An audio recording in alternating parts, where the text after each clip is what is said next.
Iran বনাম America এবং ইসরায়েলের সংঘাত আজ পড়ল 18তম দিনে। আন্তর্জাতিক মহলে এই যুদ্ধের সূচনা থেকে একটা বড় প্রশ্ন ঘুরপাক খাচ্ছিল, ক্ষমতাশালী আমেরিকার বিরুদ্ধে ইরান আদৌ কতদিন টিকে থাকতে পারবে।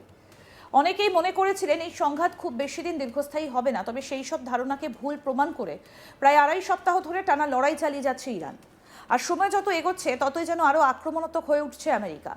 এবার সরাসরি ইরানের কৌশলগতভাবে অত্যন্ত গুরুত্বপূর্ণ অঞ্চল হরমুজ প্রণালী সংলগ্ন এলাকায় বড়সড় হামলা চালালো আমেরিকার বায়ুসেনা। এই হামলার ফলে আন্তর্জাতিক রাজনীতি থেকে শুরু করে জ্বালানি বাজার সব ক্ষেত্রেই নতুন করে উদ্বেগ তৈরি হয়েছে। আমেরিকার সেন্ট্রাল কমান্ডের তরফে জানানো হয়েছে, হরমুজ প্রণালীর কাছাকাছি অবস্থিত ইরানের একাধিক সুরক্ষিত মিসাইল ঘাঁটিকে লক্ষ্য করে ভয়ঙ্কর আঘাত হানা হয়েছে। এই হামলায় ব্যবহার করা হয়েছে অত্যন্ত শক্তিশালী 5000 পাউন্ডের বাংকার ব্লাস্টার বোমা। সাধারণ বোমার তুলনায় এই ধরনের বাংকার ব্লাস্টার বোমা মাটির গভীরে থাকা সুরক্ষিত ঘাঁটি ধ্বংস করার জন্যই তৈরি, যা এই হামলার গুরুত্ব আরও বাড়িয়ে দিচ্ছে। সামরিক সূত্রে আরও জানা গিয়েছে, অত্যন্ত পরিকল্পিতভাবে এই আক্রমণ চালানো হয়। লক্ষ্য ছিল ইরানের সেই সব মিসাইল ঘাঁটি যেগুলো হরমুজ প্রণালী অঞ্চলে সামরিক উপস্থিতি জোরদার করতে ব্যবহৃত হচ্ছিল। বিশেষ করে জাহাজ বিধ্বংসী ক্রুজ মিসাইলের ঘাঁটিগুলোকেই টার্গেট করা হয় বলে দাবি করেছে আমেরিকা। আমেরিকান সেনাবাহিনীর পক্ষ থেকে এক্সে প্রকাশিত একটা বার্তায় বুধবার জানানো হয়েছে, কয়েক ঘন্টা আগেই এই অভিযান সফলভাবে সম্পন্ন হয়েছে। বার্তায় বলা হয়েছে, হরমুজ প্রণালীর কাছে ইরানের উপকূল বরাবর অবস্থিত একাধিক সুরক্ষিত মিসাইল স্থাপনায় নির্ভুলভাবে 5000 পাউন্ডের বোমা নিক্ষেপ করা হয়েছে এবং লক্ষ্যবস্তু ধ্বংস করা সম্ভব হয়েছে। আমেরিকার দাবি, এই হামলার মূল উদ্দেশ্য ছিল ইরানের সামরিক সক্ষমতাকে দুর্বল করা এবং হরমুজ প্রণালীতে বাণিজ্যিক জাহাজ চলাচলের ওপর যে বাধা তৈরি হয়েছে তা দূর করা। ইউএস সেনার মতে, ইরান এই জাহাজ বিধ্বংসী ক্রুজ মিসাইলের মাধ্যমে তেলবাহী জাহাজগুলোর পথ রুদ্ধ করে রেখেছিল, যার ফলে আন্তর্জাতিক বাণিজ্যে বড় প্রভাব পড়ছিল। বিশেষজ্ঞদের একাংশের মতে এই পদক্ষেপের মাধ্যমে স্পষ্ট বার্তা দিতে চাইছে আমেরিকা, যে কোনো মূল্যে হরমুজ প্রণালীর লক খুলে দেওয়াই এখন তাদের প্রধান লক্ষ্য। কারণ এই প্রণালী শুধু একটা সামরিক কৌশলগত অঞ্চল নয়, বরং বিশ্ব অর্থনীতির একটা গুরুত্বপূর্ণ লাইফলাইন। ইরান, ইসরায়েল এবং আমেরিকার এই ত্রিমুখী সংঘাতের জেরে মার্চ মাসের প্রথম সপ্তাহ থেকেই কার্যত অচল হয়ে পড়েছে হরমুজ প্রণালী। বিশ্বের মোট তেল পরিবহনের প্রায় 20% এই সংকীর্ণ জলপথ দিয়ে হয়। ফলে এই পথ বন্ধ হয়ে যাবার অর্থ একাধিক দেশের জ্বালানি সরবরাহে বড়সড় ধাক্কা। ইতিমধ্যেই ইউরোপ, এশিয়া এবং আফ্রিকার বেশ কিছু দেশে জ্বালানি সংকটের প্রভাব পড়তে শুরু করেছে। তেলের দাম ক্রমাগত বাড়ছে, তার প্রভাব পড়ছে সাধারণ মানুষের দৈনন্দিন জীবনে। পরিবহন খরচ বাড়ছে, শিল্প উৎপাদনে ব্যাঘাত ঘটছে, এমনকি বিদ্যুৎ উৎপাদনেও চাপ তৈরি হয়েছে।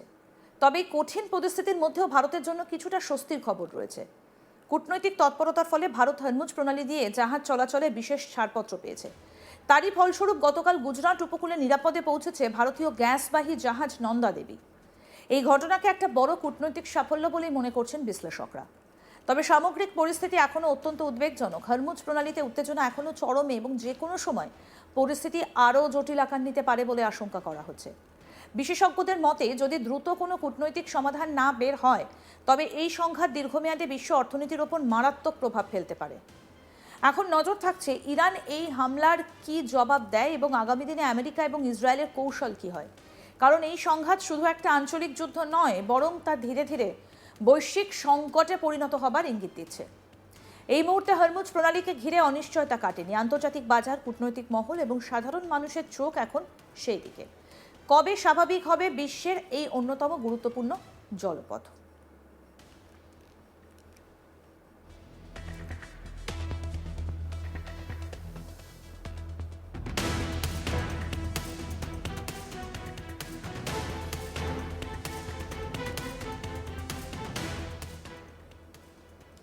মধ্যপ্রাচ্যের সংঘাত নিয়ে আলোচনার জন্য মঙ্গলবার ফ্রান্সের মন্ত্রিসভার বৈঠকের শুরুতেই মন্তব্য করেছেন ম্যাক্রন। তিনি বলেছেন, হরমুজ প্রণালী উন্মুক্ত করার কোনো অভিযানে ফ্রান্স কখনোই অংশ নেবে না। তবে ফ্রান্স এমন একটা জোট গঠনের প্রস্তুতি চালিয়ে যাচ্ছে যা যুদ্ধ শেষ হবার পর নৌ চলাচলের স্বাধীনতা নিশ্চিত করতে পারবে। কি বলেছেন ফ্রান্সের প্রেসিডেন্ট এমানুয়েল ম্যাক্রন, শুনব। Nous ne sommes pas partie prenante au conflit. Et donc, jamais la France ne prendra part à des opérations. We are not party to the conflict, and therefore, France will never take part in operations to open or liberate the Strait of Hormuz in the current context. On the other hand, we are convinced that once the situation has calmed down, and I deliberately use this term broadly, once the situation has calmed down, that is to say, once the main bombing has ceased, we are ready, along with other nations, to assume responsibility for the escort system. but it is all political, technical, and obviously with all the actors of maritime transport, with the insurers and operational work that we must build. We have begun exchanges with India, with several other European partners or partners in the region. Nous avons commencé les échanges avec l'Inde, avec plusieurs autres partenaires européens ou partenaires de la région. এই পরিস্থিতিতে America তার মিত্র দেশগুলোর কাছে আহ্বান জানায় যাতে তারা যুদ্ধজাহাজ পাঠিয়ে হরমুজ প্রণালীর নিরাপত্তা নিশ্চিত করতে সাহায্য করে। প্রথমে কূটনৈতিকভাবে বিষয়টা তোলা হলেও পরে প্রেসিডেন্ট ডোনাল্ড ট্রাম্প নিজেই সরাসরি আহ্বান জানান। গত রবিবার তিনি মিত্র দেশগুলোর কাছে অনুরোধ করেন যাতে তারা দ্রুত পদক্ষেপ নিয়ে এই গুরুত্বপূর্ণ জলপথকে নিরাপদ করতে এগিয়ে আসে। পরের দিন অর্থাৎ সোমবার তিনি আরও কঠোর ভাষায় সতর্কবার্তা দেন। তিনি বলেন যদি এই আহ্বানের সাড়া না দেওয়া হয় তাহলে ভবিষ্যতে ন্যাটো জোটের ঐক্য এবং পারস্পরিক প্রতিরক্ষা ব্যবস্থার উপর গুরুতর প্রভাব পড়তে পারে। কিন্তু আমেরিকার এই আহ্বানে প্রত্যাশিত সাড়া মেলেনি, বরং বেশ কিছু গুরুত্বপূর্ণ মিত্র দেশ সরাসরি বা পরোক্ষভাবে এই প্রস্তাব প্রত্যাখ্যান করেছে। জার্মানি, স্পেন এবং ইতালির মতো দেশগুলো জানিয়ে দেয় এই মুহূর্তে তারা কোনো নৌবাহিনী পাঠানোর পরিকল্পনা করছে না। তিনি বলেন আমাদের কারো দরকার নেই, আমরা বিশ্বের সবথেকে শক্তিশালী দেশ, আমাদের সেনাবাহিনী বিশ্বের মধ্যে সবথেকে শক্তিশালী। এই বক্তব্যের মাধ্যমে তিনি একদিকে যেমন আমেরিকার সামরিক শক্তির ওপর জোর দেন, অন্যদিকে মিত্র দেশগুলোর ভূমিকা নিয়েও প্রশ্ন তোলেন।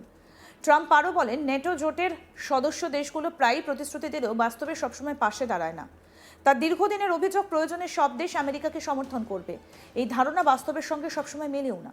তবে তিনি এটাও জানান মিত্র দেশগুলোর কাছে সাহায্য চাওয়ার পেছনে শুধু সামরিক প্রয়োজন ছিল না, বরং এটা ছিল এক ধরনের পরীক্ষা। তিনি দেখতে চেয়েছিলেন প্রয়োজনে কোন দেশ কতটা এগিয়ে আসে।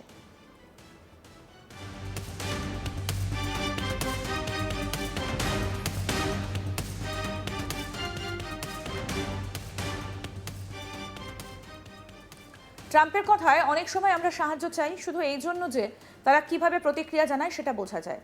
আমি বহুদিন ধরে বলে আসছি যদি কখনো সত্যি আমাদের তাদের প্রয়োজন হয় তাহলে সবাই পাশে থাকবে না। কি বলেছেন ডোনাল্ড ট্রাম্প, এবার সেটা শুনবো। We don't need anybody. We're the strongest nation in the world. We have the strongest military by far in the world. We don't need them. We don't need anybody. We're the strongest nation in the world. We have the strongest military by far in the world. We don't need them. জার্মানির chancellor Friedrich March স্পষ্ট ভাষায় বলেন এই সংঘাতে জার্মানিকে আগে থেকে কিছুই জানানো হয়নি। তার কথায় ওয়াশিংটন বা ইসরায়েল কেউই বার্লিনকে আগে থেকে পরামর্শ করেনি। ফলে এই যুদ্ধে সরাসরি অংশ নেবার মতো কোনো সাংবিধানিক বা আন্তর্জাতিক অনুমোদন জার্মানির নেই। তিনি আরও জানান জাতিসংঘ, ইউরোপীয় ইউনিয়ন বা ন্যাটো কোনো সংস্থারই অনুমোদন নেই এই সামরিক পদক্ষেপে অংশগ্রহণের জন্য। ফলে জার্মানির পক্ষে এই মুহূর্তে সেনা পাঠানো সম্ভব নয়। আরও আপডেট পেতে দেখতে থাকুন আজ তাক বাংলা। সাবস্ক্রাইব করুন, নোটিফিকেশন পেতে বেল বাটন অপশন প্রেস করুন।